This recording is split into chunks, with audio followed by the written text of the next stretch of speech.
আসসালামু আলাইকুম রহমতুল্লাহ বরকাতুহ। আলহামদুলিল্লাহ ওয়াকাফা ওয়াসসালামুন আলা ইবাদিহিল্লাযীনা আসতাফা, আম্মা বাদ।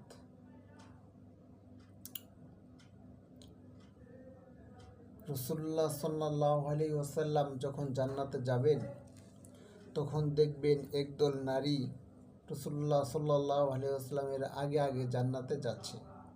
তখন রাসূলুল্লাহ সাল্লাল্লাহু আলাইহি ওয়াসাল্লাম তাদেরকে জিজ্ঞাসা করবেন, তোমরা কারা আমার আগে আগে জান্নাতে?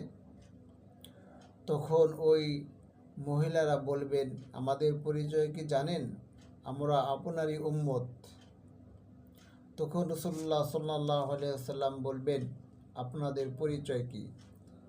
তখন রাসূলুল্লাহ সাল্লাল্লাহু আলাইহি ওয়াসাল্লামকে ওই মহিলারা বলবেন যে আমরা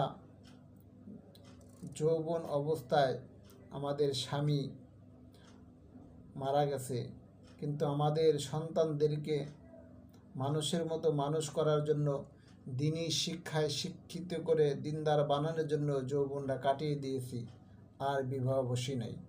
তখন রাসূলুল্লাহ সাল্লাল্লাহু আলাইহি ওয়াসাল্লাম ওই নারীদেরকে বলবেন, হ্যাঁ তোমরাই এটার যোগ্য, আমার আগে জান্নাতে যাওয়ার তোমরাই যোগ্য।